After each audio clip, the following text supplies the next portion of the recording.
All right, so I am going to talk to you about formative assessment classroom techniques that you can use with your students. Some of them are written, some of them are active, and I'm going to make you be active. So these are taken from two sources. One is Angelo and Cross. This has been around since 1993. I just use this with my 662 class up in Toronto because they do a lot of formative assessment. Paige Keeley is a friend of mine. She does science ed, formative assessment probes, has written two of these books. And I can send you the information on that. Some other ones I've added that I've used over the years. So by way of introduction, what are we going to do? Discover the reasons for including formative assessment in your courses, find out about formative assessment in both active and written forms, and get some ideas for some of these that you can use with your students.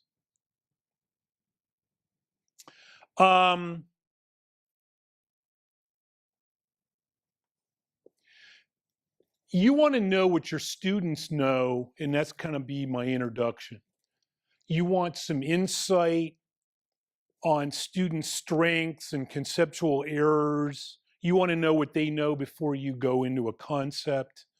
You want guidance to improve understanding, so you need to know what they know before you can adjust your teaching.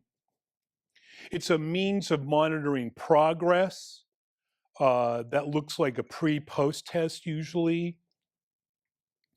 Diagnostic information concerning students' errors and understanding. So maybe you've got some, science is what I deal with primarily. So students have the wrong idea about science and you want to know if they're not getting the right and correct scientific idea or not. And you want to do it in a non-threatening environment. You probably don't want to grade any of these because you want it to be anonymous, you want it to inform your teaching, but you can give it back to them at the end for self-assessment sometimes. But it's feedback to you concerning the effectiveness of your instruction. Okay, so some advantages and disadvantages. Allows for identification of those errors, promotes active reflection on the effectiveness of instruction, gives you the chance to get some feedback and to give your students some feedback. And it's low stakes that prevent the motivation for them to copy from somebody else. It may be, on the other hand, difficult to get people excited about this unless you do the up and moving kind. It's time consuming. Where are you going to put it into your course? The feedback takes a lot of time. Dedication to do this on an ongoing basis, and it may not be practical for large courses.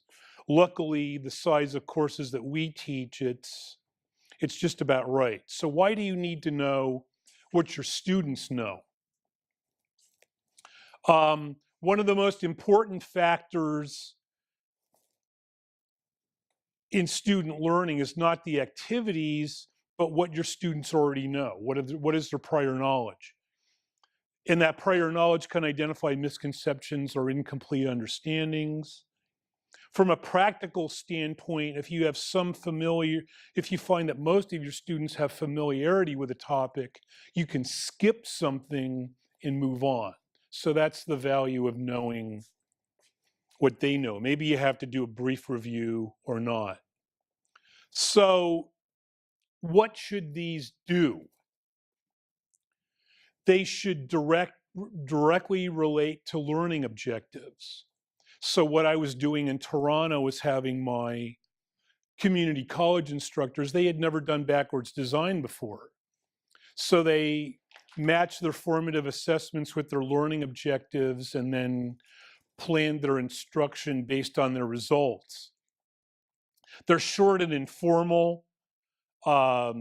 You want to be sure that activities are purposeful and goal-directed. You don't want to do it just for fun or the heck of it. And effective formative assessments must provide feedback. You've got to use the information to tell your students how they're doing. It may be in general, it may be individually. Okay, so both formative assessment and that feedback must be timely to course objectives. To be effective, it must be ongoing, and you can guide students toward what your desired learning outcomes are. All right, so these are the active formative assessments, and this is where you're going to get up and out of your seat. So this is called dots on the floor. These are the dots. So you need a neutral face, a happy face, and a sad face, and you put them in different parts of the room, and you make some statements, and you allow students to congregate whether they agree, that's the happy face, disagree, that's the sad face. This one isn't in there. And the neutral face is, I can't decide. So if you would like to get up,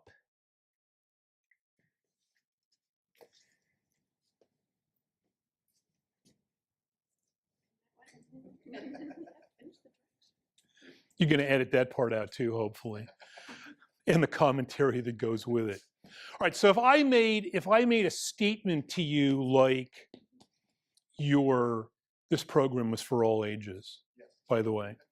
If I were to make the statement to you that, do you think formative assessment is important? So would you agree with that? Would you disagree with that? Or you're not sure? Okay, so then what you would do is you would talk to the other people there about why you think that formative assessment is important.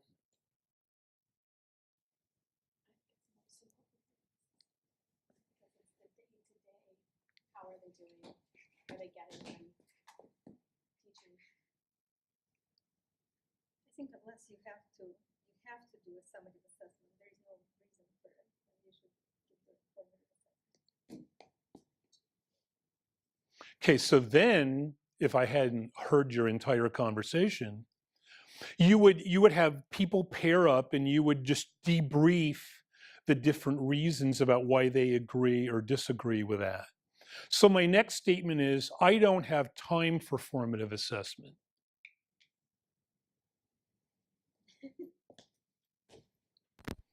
Okay, so then you would talk to each other again about why you do or you don't agree with that statement. You have to make time for formative assessment. And one of the easiest ways I use it in my classroom right now is 30 seconds at the end of class on their way out the door, they leave me a sticky note.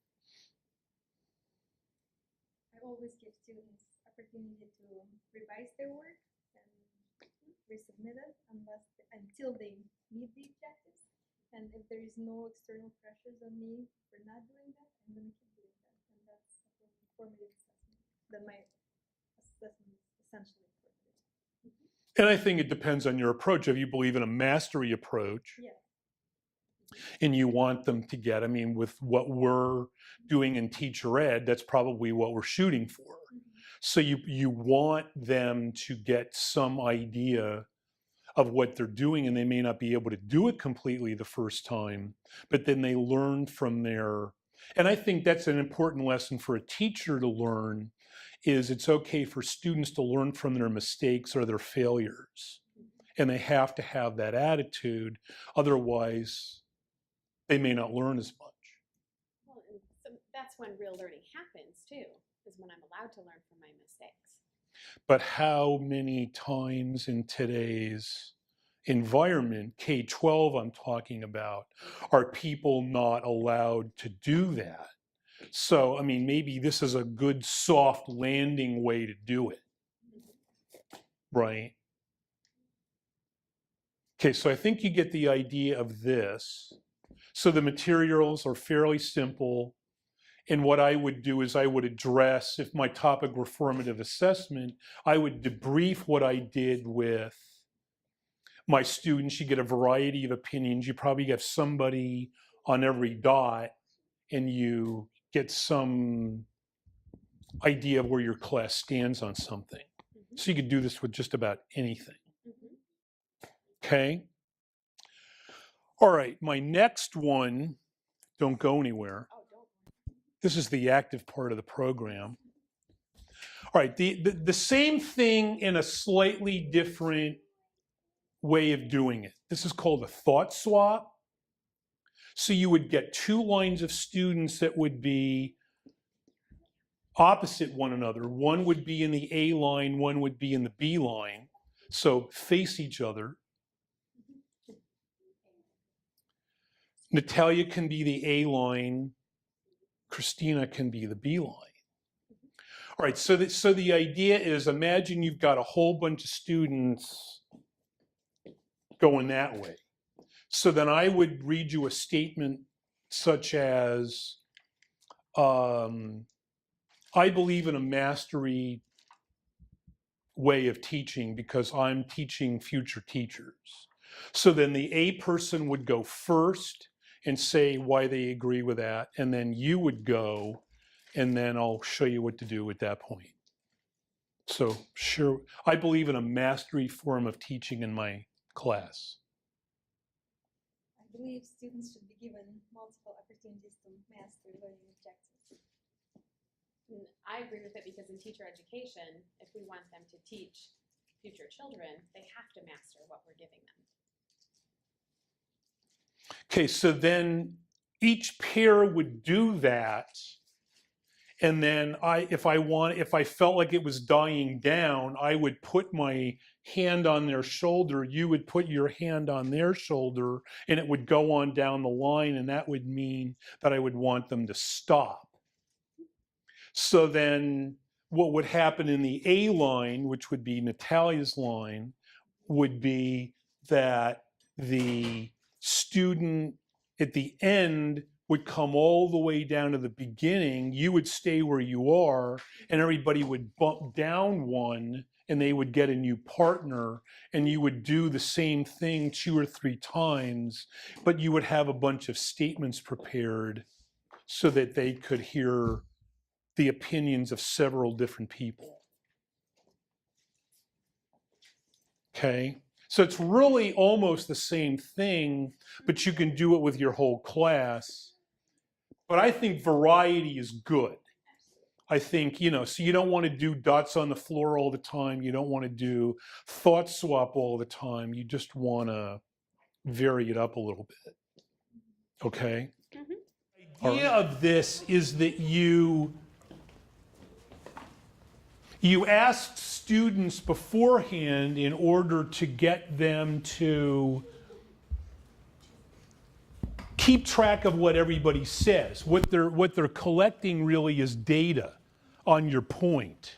So you want them to get a variety of opinions, and then you want to debrief that whole class. Because an example of how I use this. First day of class, I ask my science method students, what are your good experiences in science and what have your bad experiences been in science? Negative experiences. So they can talk about the teacher, they can talk about the way the class was done, they can talk about the way that the teacher treated them, they can talk about the hands-on experiences, and you get a whole bunch of information, and then they share that, and then you write it on the board and you kind of categorize it.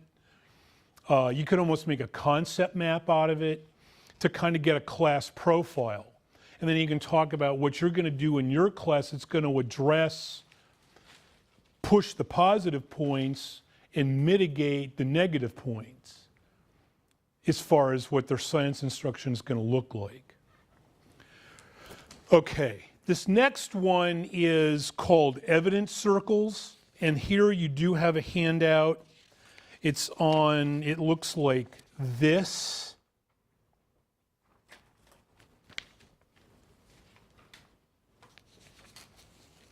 So this is the same kind of thing, except it's not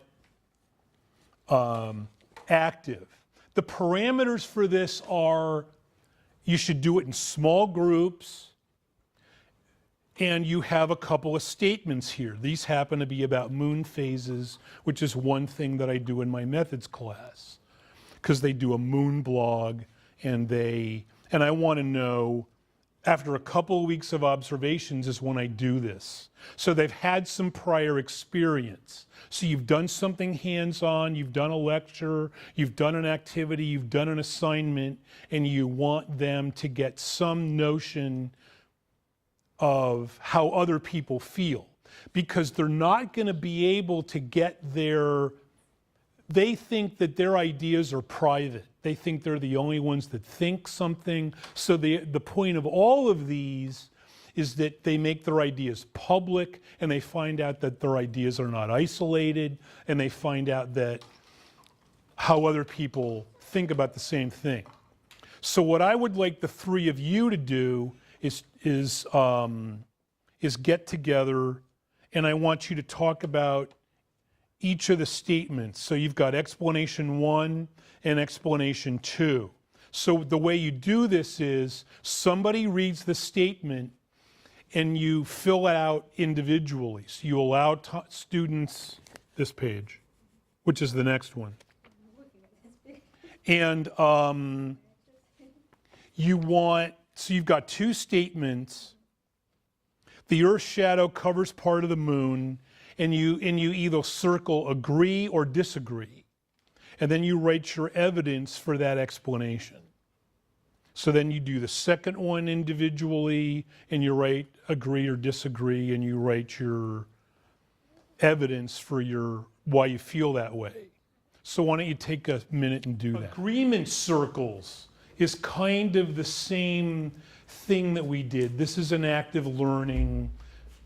I classify evidence circles as an active learning just because you're not up and you're moving, but you can regroup people and you can do it. Agreement circles are maybe what you did with Scott that he called a circle of knowledge.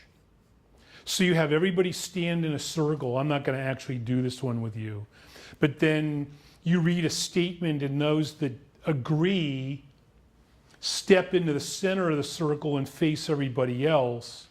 And then you would group them in groups of 2 or 3, and they would say why they agree or disagree with the statement. So again, you find out what other people know. And what you're doing as the instructor, which I haven't covered yet, is that you're circulating, walking around the room, and you're picking up the conversations, as well as when you debrief what they're doing as a whole class, and then you can kind of classify it and give them feedback based on that, whether it's immediate or you wait till the next class.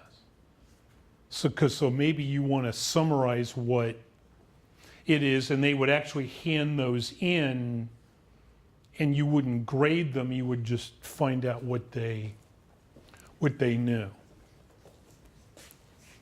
But again, you have to defend your thinking. Okay, so pre-post assessments, an example of this is the page before this, which I would have given my students at the beginning of this unit. So I don't want you to do it, I'll just take you through it.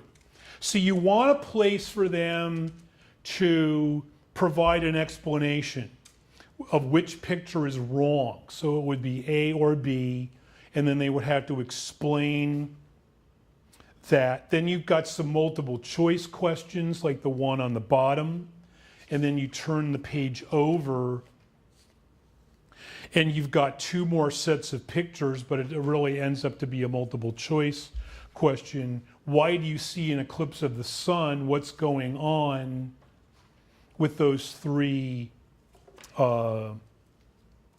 figures in order to cause an eclipse of the sun? And why do we see an eclipse of the moon is the last question. So this is pre, you find out what they know. Post, you do the same thing, but you may want to rearrange it. Now, if you looked at my promotion stuff, you know that I do this, but I do it on a 69 item test called Teaching Sciences Inquiry about their self-efficacy, about their confidence in teaching science in a hands-on, inquiry-based manner. So you've got pre and post, and every time I've done this, I've been able to show really significant growth for a couple of reasons. One is they've taught the lessons that they've created up in Claire.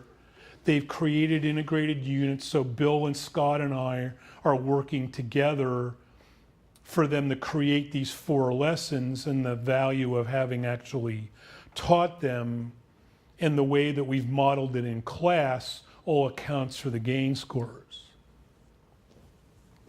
Okay, so you can actually use these. I really think that we do ourselves an injustice by just using SOS scores, you know, in comments. I think we need other evidence as well. All right, so the first of the next page in this handout is about background knowledge probes. So if you want to know what your students think, you have to decide what the most important material is. So this is from Angelo and Collins, which is that bigger blue book, and this is meant, they call their assessment, they call theirs CATS, Classroom Assessment Techniques. So you have to decide what the most important material is. You provide a preview of what is to come in your next lecture or your next body of your class. You can use them as pre and post assessments, and it gives you a baseline of what they know. So Ed Psych or Ed Tech or, you know, educational foundations. So you do 2 or 3 open-ended questions, maybe a handful of short answer questions, as well as some multiple choice questions. You hand them out, you summarize them, and then you go over them the next class period, along with what, you know, so they're anonymous. You don't grade them. You don't match who's who. When I do my pre-post, I give them a number. They know what their number is, and I can just do the pre and post to the number, and I don't know who the student is. It just takes the identifying information off of it.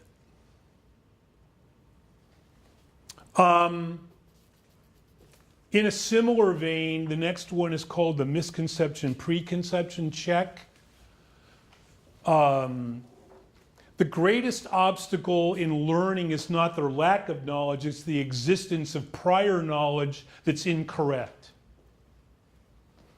Okay, so you start by identifying most of the troublesome common misconceptions that students have about a topic that you're teaching.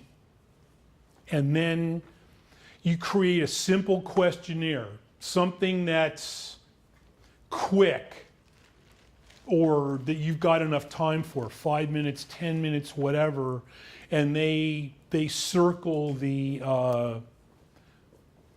right answer, or they provide you with a short answer. It's done anonymously, and so you respond to the answers and you go over the answers with the students. So before you even started, you've told them where they are in relation to what they're going to learn. So then that's kind of a preview, and then you can go on with your, your lecture or your series of lecture over a week or 2 weeks, whatever it is, and then you can give them this again at the end, and you can give it back to them as a self-assessment. So a lot of these are meant to be quick, not take a lot of time. They can be done. This is one that's really quick, and this is one that maybe you've done. It's called the muddiest point. And so you give them a piece of paper, and you ask them, what is something that you had a question about? It's an exit ticket. You know, if you were in K-12, it's an exit ticket. You know, maybe you did 3, 2, 1. Maybe you did something that what is something that you didn't understand today? And they write down what that one thing is. What is one thing that you have a question about? So they can do this really quick. It's anonymous. You go over it the next period and you say, well, what's something that I need to clarify for you? So you ask a couple, 2 or 3 questions. Maybe you've already got it printed out so that they can, you know, just respond to the answers. You give them 5 minutes, you collect it, go over it with them the next class. Okay, quick, easy. You can do it on index cards. Directed paraphrasing. This is done more toward the end of a unit of instruction or a series of lessons. So you want them to summarize what they've learned. So you present the information and you have them, this is metacognitive, this is higher level of thinking. So you decide an appropriate time to break during your lesson or your unit so that they can summarize what they know. So they individually record their ideas, but you assign an audience to them. So maybe you say to a student that's going to take this class next semester, what would you say is important about X? So what should they understand about the importance of Vygotsky or Piaget? What should they decide? How would they summarize what the purpose of a wiki is? What would they decide the purpose of doing a blog is? What are the advantages? What are the disadvantages? So that you can find out what they can, so you give them an audience, whether it's a younger student, somebody that's taking the class next semester, somebody that's thinking about getting into the teacher ed program. You give them a number of different choices for audience, and then you decide on one, and then they write that summarization or that summary to that audience. Because if they can restate what they know, you'll find out whether they really understand it or they don't. So they have to paraphrase it in, so you just go over these for your own teaching. Okay, the next one is called a learning goals inventory.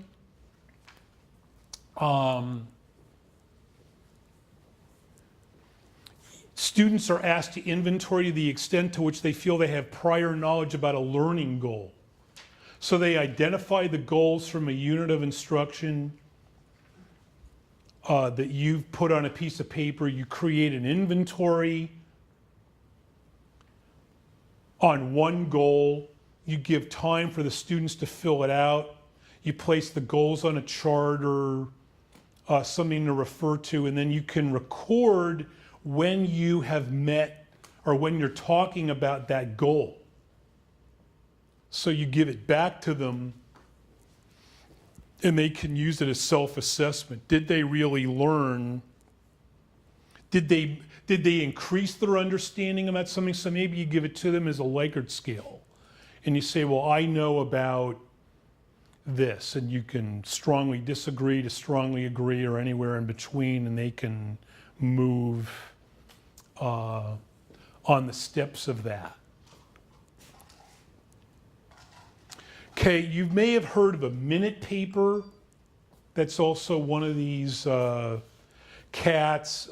Page Kiwi calls it a 2-minute paper, because if you really want them to think about it, you need to give them more time.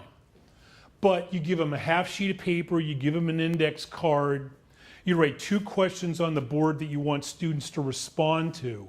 You give them 2 minutes to write and collect at the end of the period.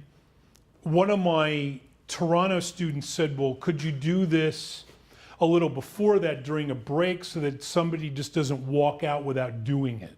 I thought that was a good idea. So maybe you want to collect them and then you want to end the class and then let them go rather than somebody just not doing it and walking away. Okay, so here are some of the resources that I used. You see